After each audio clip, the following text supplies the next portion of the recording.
સિંગ ભજીયાનું શાક ઘણું ટેસ્ટી હોય છે અને ખાવામાં એકદમ અલગ મજા આવે છે. અહીં સિંગ ભજીયાના શાકની રેસીપી વિશે જણાવી રહ્યા છીએ. સિંગ ભજીયા શાકની સામગ્રી: 1 પેકેટ સિંગ ભજીયાનું, 2 નંગ કટ કરેલી ડુંગળી, 1 નંગ કટ કરેલા ટામેટા, 4 નંગ લસણની કરી, 2 નંગ લીલા મરચાં કટ કરેલા, 1 નાનો ટુકડો આદુનો. રતલામી સેવ, 3 ચમચી તેલ, જીરું, હિંગ, રાઈ, મરચું પાવડર, હળદર, સ્વાદ પ્રમાણે મીઠું. સિંગ ભજીયાનું શાક કેવી રીતે બનાવવું?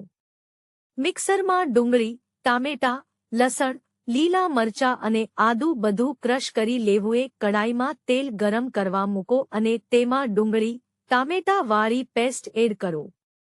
આ પછી રાઈ, જીરું, હિંગ, સ્વાદ અનુસાર મીઠું અને લાલ મરચું બધું બરાબર હલાવી લેવું અને પછી 2 મિનિટ ઢાંકી દેવું. 2 મિનિટ પછી પાછું હલાવી લેવું. પછી તેમાં ખાંડેલા સિંગ ભજીયા એડ કરવા. તેલ છૂટું પડે ત્યાં સુધી રહેવા દેવું. આ પછી સિંગ ભજીયાનું ટેસ્ટી શાક તૈયાર થઈ જશે, જેને તમે રોટલી સાથે ખાઈ શકો છો.